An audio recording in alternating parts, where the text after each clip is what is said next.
Hallelujah. कलीसिया जोरदार तालियों के साथ परमेश्वर के दास का हमारे बीच में स्वागत करेंगे। हालेलुया। लड़ांगे ਅਸੀਂ ਨਰ ਸਿੰਘ ਕੇ ਭੂਕਾਂਗੇ ਅਸੀਂ ਡਟ ਕੇ ਜੰਗ ਲੜਾਂਗੇ ਅਸੀਂ ਨਰ ਸਿੰਘ ਕੇ ਭੂਕਾਂਗੇ ਅਸੀਂ ਡਟ ਕੇ ਜੰਗ ਲੜਾਂਗੇ ਅਸੀਂ ਨਰ ਸਿੰਘ ਕੇ ਭੂਕਾਂਗੇ ਅਸੀਂ ਡਟ ਕੇ ਜੰਗ ਲੜਾਂਗੇ ਅਸੀਂ ਨਰ ਸਿੰਘ ਕੇ ਭੂਕਾਂਗੇ ਯਹੋਵਾ ਸਾਡੇ ਨਾਲ ਨਾਲ ਹੈ ਯਹੋਵਾ ਸਾਡੇ ਨਾਲ ਨਾਲ ਹੈ ਯਹੋਵਾ ਸਾਡੇ ਨਾਲ ਨਾਲ ਹੈ ਯਹੋਵਾ ਸਾਡੇ ਨਾਲ ਨਾਲ ਹੈ ਯਹੋਵਾ ਸਾਡੇ ਨਾਲ ਨਾਲ ਹੈ ਯਹੋਵਾ ਸਾਡੇ ਨਾਲ ਨਾਲ ਹੈ ਯਹੋਵਾ ਸਾਡੇ ਨਾਲ ਯਹੋਵਾ ਸਾਡੇ ਨਾਲ ਨਾਲ ਹੈ ਲਹੂ ਤੇ ਮਾਸ ਦੀ ਨਹੀਂ ਜੰਗ ਲੋਹਾਨੀ ਨਾਰੇ ਵੇਖੋ ਸਾਡੇ ਫੌਜ ਸਮਾਨੀ ਨਾਰੇ ਵੇਖੋ ਸਾਡੇ ਫੌਜ ਸਮਾਨੀ ਅਸੀਂ ਡਟ ਕੇ ਜੰਗ ਲੜਾਂਗੇ ਅਸੀਂ ਡਟ ਕੇ ਜੰਗ ਲੜਾਂਗੇ ਅਸੀਂ ਨਰ ਸਿੰਘੇ ਭੂਕਾਂਗੇ ਅਸੀਂ ਨਰ ਸਿੰਘੇ ਭੂਕਾਂਗੇ ਯਹੋਵਾ ਸਾਡੇ ਨਾਲ ਨਾਲ हालेलुया। ਸਾਡੇ ਨਾਲ ਨਾਲ ਹੈ ਯਹੋਵਾ ਸਾਡੇ ਨਾਲ ਨਾਲ ਹੈ ਯਹੋਵਾ ਸਾਡੇ ਨਾਲ ਨਾਲ ਹੈ ਯਹੋਵਾ ਸਾਡੇ ਨਾਲ सब कहीं हालेलुया। हालेलुया। आप सबको जय मसीह की। परमेश्वर के पवित्र मंदिर में आप सबका वेलकम है। मैं आप सबका वेलकम करता हूं जो ऑनलाइन है और जो प्रार्थना सभा में यहाँ पर मौजूद हैं। आप सबका मैं वेलकम करता हूं और आप सबसे विनती करता हूं कि सब लोग अपने अपने स्थान पर आप बैठ जाएं और बुलंद आवाज में परमेश्वर को महिमा दें। सब मिलकर कहें हालेलुया। हालेलुया। बुलंद आवाज में एक मन होकर परमेश्वर को महिमा दें और सब कहें हालेलुया। आपके चेहरे पर मुस्कुराहट बनी रहनी चाहिए। आमीन। आपके चेहरे पर मुस्कुराहट बनी रहनी चाहिए, क्योंकि जब आप मुस्कुराते हैं, लेकिन नकली का नहीं, असली की, अंदर से, जब आपका मन आनंदित होता है, अंदर से मन आनंदित होता है। लेकिन बहुत सारे लोग कहते हैं कि हम आनंद में कैसे जाएं, हम तो दुख में, हम पीड़ा में हैं, हम तो प्रॉब्लम में, समस्या में हैं। लेकिन परमेश्वर अपने बच्चों को देखना चाहता है। परमेश्वर अपने बच्चों को मजबूती के साथ बढ़ता हुआ देखना चाहता है। आप प्रॉब्लम, समस्याएं, दुख, तकलीफ, बीमारी कैसी भी हो, प्रॉब्लम कैसी भी हो, लेकिन आपके चेहरे की जो मुस्कुराहट है वो आपके हाथ में है। आपके चेहरे की मुस्कुराहट, मन का आनंद आपके हाथ में है। आपका आत्मिक आनंद आपके पास है। बोलो हालेलुया। भले ही टेंशन घर में है, कर्जा जीवन में है, चाहे रिश्ते खराब हों, लेकिन आप मुस्कुरा सकते हैं कि नहीं? मुस्कुरा सकते हैं कि नहीं? आप सबको जय मसीह की। फिर से बहुत सारे लोगों ने शायद इस बात को समझा नहीं। आपका आत्मिक आनंद शैतान छीन नहीं सकता, और परमेश्वर चाहता है कि आप और ज्यादा आनंदित हों, और ज्यादा। जब चिंताएं, समस्याएं, प्रॉब्लम जीवन के अंदर इंसान को घेर लेती हैं, तो उसे लगता है कि मैं दुख में हूं, मैं प्रॉब्लम में, मैं समस्याओं में। आपका दिमाग आपको बार बार याद दिलाता है, ओए तेरा साथी तुझे छोड़ गया। आपका दिमाग आपको याद दिलाता है, ओए कर्जा है, कल वो पैसे वाला आने वाला है, तेरा बिजनेस नहीं चल रहा है, तेरी दुकान बंद पड़ी है, तेरी कोई इज्जत नहीं कर रहा, तेरे घर में तेरी कोई वैल्यू नहीं है। आपका दिमाग बार बार आपको याद दिलाता है। लेकिन जब आप वो दिमाग आपको ये याद दिलाएगा, जब आप प्रॉब्लम में हैं तो दिमाग आपको प्रॉब्लम को याद दिलाता है कि तू प्रॉब्लम में है, समस्या में है, तेरे पास घटी है, तेरे पास नुकसान है, तेरे पास बीमारी है, तेरे पास दर्द है। वो सारी बातें याद दिलाएगा, क्योंकि उसकी ड्यूटी है याद दिलाना। लेकिन परमेश्वर आपको ये बताना चाहते हैं कि उसी दिमाग को अगर तुम कमांड दो, उसी अपने दिमाग को तुम कमांड दो, आज्ञा दो, ओए बंद कर दे, बहुत याद दिला दिया, मुझे आज के बाद तू ये याद दिलाया कर, आज के बाद ये याद दिलाना कि मैं परमेश्वर की संतान हूं, आज के बाद ये याद दिलाना कि मैं हमेशा आनंदित रहूंगा, धन्यवादी रहूंगा और परमेश्वर की महिमा किया करूंगा। जब आप अपने दिमाग को आप ये हुक्म करेंगे तो वो आपको यही याद, बार बार वो आपको यही याद दिलाएगा, तू परमेश्वर की संतान है, तू धन्यवाद कर, तू प्रार्थना कर, वो आपको याद दिलाएगा। बोलो हालेलुया। ये एक एक्सरसाइज है, आप कर सकते हैं। और बहुत सारे लोग इस एक्सरसाइज में कमजोर हो जाते हैं। ये एक प्रैक्टिस आप करके देखना, चाहे आप कैसी भी प्रॉब्लम में, कैसी भी समस्या में, कितनी भी प्रॉब्लम हो, बार बार आपकी आंखों में आंसू आना, आपका दिल बार बार रोने का मन करना, बार बार अपने रिश्तेदारों की याद आना, अपने बच्चों की याद आना जो घर छोड़कर चले गए हैं, दूर हैं। नहीं, आपको रोने वाला नहीं बनना है, आपको प्रार्थना करने वाला, धन्यवाद देने वाला बनना है। बोलो आमीन। ये परमेश्वर की इच्छा है। बोलो आमीन। सदा आनंदित रहो, प्रार्थना में बने रहो और धन्यवाद देते रहो। बोलो आमीन। प्रभु की महिमा करने में बढ़ते जाओ। बोलो आमीन। और जिसको ये बात समझ आ जाती है कि मैं रोने वाला नहीं, मैं प्रार्थना करने वाला, मैं प्रभु की महिमा करने वाला, मैं धन्यवाद देने वाला परमेश्वर का बेटा हूं। और अगर याद नहीं है तो अपने दिमाग को भी आपको कमांड करनी है। आज से अपने दिमाग को बोलना है कि मेरी बात सुन, आज के बाद जो तू मुझे बार बार याद दिलाता है ना कि मैं बीमार हूं, मेरे पास कर्ज है, आज के बाद तू मुझे याद दिलाया कर, मैं तुझे यीशु मसीह नासरी के नाम से हुक्म करता हूं। आज के बाद मेरे दिमाग को मैं हुक्म करता हूं, अपने ही दिमाग को आपको क्या करना है, कमांड करना है कि मैं हुक्म करता हूं कि तू मुझे याद दिलाएगा, हर पल हर टाइम मुझे याद दिलाएगा कि मैं परमेश्वर का बेटा हूं, मैं परमेश्वर की बेटी हूं और मैं धनी हूं क्योंकि वो राजा है। मैं राजा की संतान हूं, मेरे पास कोई घटी नहीं है। जब आप ऐसे प्रार्थना करेंगे और अपने दिमाग को आप कमांड करेंगे, यानी घोषणा करेंगे, घोषणा, जितना ज्यादा आप घोषणा करने में बढ़ते जाएंगे, आपका दिमाग आपका कहना मानेगा, आपके सोच विचार आपका कहना मानेंगे। बोलो हालेलुया। और ये परमेश्वर चाहता है कि आप घोषणा करने में, प्रार्थना करने में, उसकी महिमा करने में आप बढ़ते जाओ। बोलो आमीन। परमेश्वर ने, मैंने एक दिन कहा था कि परमेश्वर ने आपको अपने पास किस लिए बुलाया है? हालेलुया के नारे लगाने के लिए, ताली बजाने के लिए नहीं। ताली बजाने के लिए उसको भीड़ नहीं चाहिए। हालेलुया के नारे लगाने के लिए या बड़ा धन इकट्ठा करने के लिए आपको नहीं बुलाया। धन इकट्ठा करने के लिए परमेश्वर को तुम्हारे धन की जरूरत नहीं है। वो चाहता है कि मेरे बच्चे मेरी महिमा करें, मेरे बच्चे मुस्कुराएं। वो आपको मुस्कुराता हुआ देखना चाहता है। और बड़े ध्यान से सुने, जो ऑनलाइन है, जो इस समय ताजपुर चर्च में यहां पर बैठे हैं, आप कितने भी दुख में हो, कैसे भी हालात हो, क्या आप अपने बच्चों को रोते हुए देख सकते हैं? आप अपने भाई को, अपने बहन को, अपने माता पिता को तड़पता हुआ देख सकते हैं? क्योंकि आपका रिश्ता उनके साथ है। और यही बात परमेश्वर समझाना चाहते हैं कि मेरा रिश्ता भी तेरे साथ है।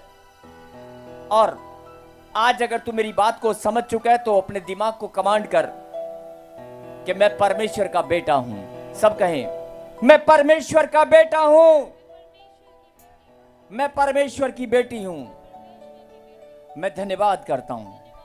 सब एक दूसरे से हाथ मिलाएं और गवाही दें, मुस्कुराते हुए, मुस्कुराते हुए। जो मुस्कुराहट है ना चेहरे पर,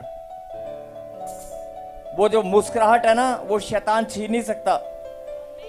ये मुस्कुराहट बढ़ती जाएगी, बढ़ती जाएगी। क्या बोलना है? परमेश्वर, मैं बहुत आनंदित हूं, मैं आपको धन्यवाद देता हूं। यस, जोरदार तालियों के साथ धन्यवाद दें। और एक बार फिर से कहें, परमेश्वर मैं आपको धन्यवाद देता हूं क्योंकि मैं बहुत आनंदित हूं। बोलो आमीन। जो आमीन बोल रहे हैं उनकी मुस्कुराहट बढ़ने वाली है। जो आमीन बोल रहे हैं उनके जीवन से हर एक श्राप, बीमारियां सब जाने वाली हैं। आज आपका पवित्र मंदिर में इकट्ठा होना, प्रभु के घर में आना, हम सब के लिए, प्रभु की महिमा के लिए इकट्ठा होना हम सब के लिए आशीष का कारण है। बोलो आमीन। आइए हम एक प्रार्थना करें, अपनी आंखों को बंद करें और कहें, परमेश्वर मैं बहुत आनंदित हूं, मैं धन्यवाद देता हूं। आपने मुझे लाखों की भीड़ में से चुना और अपनी महिमा के लिए अपने समीप आने का अवसर दिया है। आपने मुझे आज विश्राम दिन को पवित्र मानकर अपनी महिमा के लिए अपने पास बुला लिया है। हे परमेश्वर मैं बहुत आनंदित हूं। मैं आज अपनी ब्लेसिंग्स, अपनी चंगाई, अपनी आशीषें लेकर ही जाऊंगा क्योंकि देने वाला मेरा परमेश्वर वो राजा है, वो देने वाला परमेश्वर है। उसने वचन में कहा, मांगोगे तो दिया जाएगा। आज मैं लेकर ही जाऊंगा। मैं आपको धन्यवाद देता हूं अपनी बुलाहट के लिए, अपने चुने जाने के लिए, अपने यहां पर आने के लिए, आपकी महिमा करने के लिए मैं आपको धन्यवाद देता हूं। हे परमेश्वर आपके महान बलिदान के लिए, अपने उद्धार के लिए। सब कहें, सब कहें, ऐसे हाथ उठाकर बोलना। सुनो, हे परमेश्वर, जब आपको हाथ उठाना है स्वर की ओर तो बोलना है, आपके महान बलिदान के लिए मैं धन्यवाद देता हूं। और यहां पर दूसरा हाथ, यहां पर देखो, ऐसे ऐसे। और अपने उद्धार के लिए, अपनी खुशियों और चंगाई के लिए मैं आपको धन्यवाद देता हूं। हे परमेश्वर मेरे धन्यवाद की भेंट को आप ग्रहण करें। कहें आमीन। सर्वशक्तिमान परमपिता परमेश्वर, जो बच्चे प्रभु जी आज आपके भवन में आए हैं, विश्राम दिन को पवित्र मानकर जितने भी लोग प्रभु जी आज इकट्ठा हुए हैं, चाहे वो ऑनलाइन है, आज मेरे खुदा मैं तेरा दास विनती और प्रार्थना करता हूं कि सबके ऊपर आपका अनुग्रह बढ़ने पाए, सबके ऊपर आपकी दया और ज्यादा बढ़ने पाए। मेरे खुदा, जो लोग बड़े विश्वास के साथ आपके पास आए हैं, बड़े विश्वास के साथ मेरे पिता, जो बहने, जो भाई, जो तेरे बेटे और बेटियां यहां पर आए हैं, मेरे खुदा आज तक कोई भी खाली हाथ नहीं गया। आज भी मेरे पिता सब आशीष लेकर ही जाएंगे। आज भी मेरे पिता सब नाचते हुए झूमते हुए जाएंगे। आज मेरे पिता जिन्होंने गवाही दी है, जो गवाही को सुनकर तेरी महिमा की है, और जो गवाही को सुनने वाले हैं, और जिन्होंने भेंट और दशवांश को तेरे राज्य की सेवकाई के लिए इकट्ठा किया, जिन्होंने ऑनलाइन बोया, मेरे पिता आज मैं तेरा दास उन सब के लिए प्रार्थना करता हूं। गुणात्मक वृद्धि में आशीष देने वाले परमेश्वर आप हैं, सबको बढ़ाने वाले, सबको संभालने वाले, सब पर दया करने वाले। मेरे खुदा आप हमारे परमेश्वर हैं, आप हमारे मुक्तिदाता, उद्धार करता, आप ही हमारे परमेश्वर हैं। मेरे खुदा मैं तेरा दास विनती और प्रार्थना करता हूं, जो टूटे हुए हैं, जो निराशा में हैं, मेरे पिता उन्हें बल दे, उन्हें सामर्थ दे। जो आज रो रो कर दुआएं करते, प्रार्थना करते, मेरे पिता उनके आंसुओं को पोंछने वाले आप हैं। मेरे खुदा सबके आंसुओं को पोंछने वाले आप परमेश्वर हैं, सब पर दया करने वाले आप परमेश्वर हैं। मैं आज विनती और प्रार्थना करता हूं कि आज आसमान के झरोखे सबके लिए खुल जाएं। आज मेरे पिता आपका दिल तो पहले ही खुला हुआ है। मेरे पिता दिल खोल कर आशीष देने वाले आप परमेश्वर हैं। तूने कहा मेरे डरवैयों को किसी बात की घटी ना होगी। जो तेरा भय चितौनियों को मानते हैं, मेरे पिता आज उनके लिए स्वर्ग खुल जाए पिता परमेश्वर। और सच में प्रभु जी बड़ी बड़ी गवाहियों के साथ ये बच्चे आज अपने घरों में जाएं। जब ये अपने घरों को जाएं तो नाचते हुए, झूमते हुए, बड़ी बड़ी गवाही के साथ जाएं। और जब ये लौट कर आएं तो ढोल नगाड़ों के साथ, बड़े आनंद के साथ, बड़ी भीड़ के साथ नाचते हुए, झूमते हुए आएं। बोलो आमीन। आपका आमीन बहुत छोटा है। आमीन। आपका आमीन ऊंचा नहीं है। आमीन। फिर से कहें आमीन। आमीन। यस, कहें परमेश्वर, मैं आपको धन्यवाद देती हूं। तालियों के साथ जोरदार हालेलुया। और अपने होठों से गवाही दें। क्या गवाही देनी है? मैं आज बहुत आनंदित हूं और मैं प्रभु का दास भविष्यवक्ता होने के नाते आज भविष्यवाणी करता हूं कि जितने भी लोग आत्मा में आनंदित हैं, मन से आनंदित हैं, अपनी प्रॉब्लम, अपनी समस्याओं को छोड़ दो, अपने मन को खाली करो और आनंद में भर जाओ, क्योंकि पवित्र आत्मा की सामर्थ्य आपके ऊपर आने वाली है। आप आनंद में भर जाओ और जितने भी लोग आनंदित होंगे आज, वो अपने आनंद को जीवन भर आनंदित ही रहेंगे। जो आज आनंदित है वो जीवन भर आनंदित रहेंगे। इट्स अ प्रोफेसी, ये भविष्यवाणी है पिता पुत्र पवित्र आत्मा के नाम में। आमीन। छोड़ दो रोना, छोड़ दो टेंशन, छोड़ दो प्रॉब्लम, छोड़ दो, मन खाली करो, क्योंकि परमेश्वर ने कहा अपने वस्त्र नहीं मन को फाड़ कर मेरे पास आओ। अगर मन में कोई बोझ है तो उसे खाली करो, खाली करो उसे, अपने मन को खाली कर। खुदा की बेटी, खुदा के बेटे, मन को खाली कर। बोल हालेलुया। यस, जो बात करना चाहते हैं परमेश्वर से, ये समय है। मैं आप सबसे विनती करता हूं कि अपने दिल की बात, वैसे आप घर में बैठकर, गाड़ी में, सफर में, यहां पर आकर भी हो सकता है आपने मन की बात पहले की हो, लेकिन जब आप एक साथ, पीछे वाले, ऑनलाइन वालों, जब आप एक साथ एक मन होकर प्रभु से बात करते हैं ना, तो उसे बहुत आनंद आता है, बहुत अच्छा लगता है। और ये समय है उससे बात करने का, अपने दिल की बात। वैसे वो सब कुछ जानता है, आपकी प्रार्थनाओं को, आपके बोझ को, आपके बच्चों की समस्याओं को, आपके घर परिवार की प्रॉब्लम को, आपके दुख को, आपकी शारीरिक प्रॉब्लम, मानसिक प्रॉब्लम, हर एक प्रॉब्लम को वो जानता है। लेकिन आज आप उससे कहें, बात करें कि परमेश्वर, ये बोझ, ये समस्या, ये प्रॉब्लम जो मैं लेकर आई हूं, ये मैं दोबारा लेकर नहीं आऊंगी। बात करें, आंख बंद करें और बात करें कि परमेश्वर, मैं अपना बोझ आपके चरणों में रखती हूं, तेरी वेदी के सामने इस बोझ को मैं आज रखती हूं और मैं मन को खाली करता हूं, मैं मन को खाली करती हूं। सब बात करें परमेश्वर से, प्लीज। ये समय है शांत होकर बात करने का।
अगर आप प्रार्थना में दम दिखाओगे तो आपके लिए भविष्यवाणी होगी। बोला आमीन। और मैं विनती प्रार्थना करता हूं, मेरे पिता जिन्होंने भेंट और विश्वास को बोया, स्वर से प्रतिफल देना, बोया हुआ हजार नहीं लाखों गुना काटने पाए यीशु तेरे महानाम में। बोला आमीन। फिर से एक जोरदार ताली बजाकर धन्यवाद दें। और अगला समय प्रभु के वचन का है। सब अपनी आंखों को बंद करें, परमेश्वर से बात करें, शांत हो जाएं, प्रभु से बात करें, अपने दिल की बात, अपना बोझ, जो भी आप बात करना चाहते हैं, प्रभु से बात करें। प्लीज शांत हो जाएं। आधा मिनट के लिए सब शांत हो जाएं।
बात करें परमेश्वर से और शांत हो जाएं। आज जिनके भी लंबे लंबे समय से, बहुत लंबे समय से अगर कोई काम रुका हुआ है, कोई ब्लेसिंग रुकी हुई है, जैसे ही आज आप खुदा के कलाम को सुनेंगे, मैं भविष्यवाणी करता हूं हर एक श्राप आपके ऊपर से टूट नहीं पाएगा। आमीन। हर एक बंधनों से आप आजाद होंगे। आमीन। और जितने भी लोग ताजपुर की धरती पर पवित्र वेदी के सामने यहां पर बैठकर प्रभु की महिमा के लिए इकट्ठा हुए हैं, अपने मन में सिर्फ परमेश्वर के सामने एक सवाल करना कि प्रभु क्या मैं अपनी मर्जी से यहां पर आया हूं। मन में प्रभु के सामने बात करें कि परमेश्वर क्या मैं अपनी मर्जी से यहां पर आया हूं। मन में पूछो प्रभु से, क्या अपनी मर्जी से आया हूं। और अगर आपकी आत्मा आपको गवाही दे कि मुझे बुलाने वाला परमेश्वर है, मुझे लाने वाला परमेश्वर है, मैं परमेश्वर के द्वारा चुना गया हूं, तो सच्चे मन से धन्यवाद करना और अपने विश्वास को और बढ़ा लेना, क्योंकि अगर परमेश्वर ने आपको बुलाया तो आप खाली आ जाने वाले नहीं हो। आमीन। और बहुत सारे लोगों को लगता है कि हम हर संडे जाते हैं इधर, बहुत सारे लोगों को लगता है हम हर संडे जाते हैं, लेकिन हमारी गवाही नहीं बनती। हम जैसे जाते हैं वैसे ही आ जाते हैं। बहुत सारे लोगों को लगता है कि हम हर संडे प्रभु की महिमा के लिए जाते हैं और जैसे जाते हैं वैसे ही आ जाते हैं, हमारी गवाही नहीं बनती। ये सोचना आप बंद करें। अगर सोचना है तो 3 हफ्ते लगातार आप धन्यवाद करें कि मेरी गवाही जरूर बनेगी, मेरे काम जरूर बनेंगे। अगर सोचना है तो आप पॉजिटिव सोचें, नेगेटिव की बजाय पॉजिटिव सोचें और धन्यवाद करें कि परमेश्वर मैं धन्यवाद करता हूं, आज मेरी गवाही जरूर बनेगी। आमीन। सबको जय मसीह की। मैं जतिन बब्बर और आप देख रहे हैं मसीह परिवार चैनल। जैसे कि आप सब जानते हैं कि मैं इस चैनल पे प्रभु के अलग अलग दासों की वीडियोस डालता हूं, तो अगर आपको हमारा चैनल अच्छा लगता है तो आप इस चैनल को ज़्यादा से ज़्यादा सब्सक्राइब जरूर करें, ताकि आप प्रभु के वचन को सुन सके। वीडियोस को ज़्यादा से ज़्यादा शेयर करें ताकि जिन लोगों तक वचन नहीं पहुंचा उन तक भी वचन पहुंच सके। सबको जय मसीह की। एक बार मैं आपसे दोबारा कहूँगा कि इस चैनल को सब्सक्राइब जरूर करें और वीडियोस को ज़्यादा से ज़्यादा शेयर करें। जय मसीह की।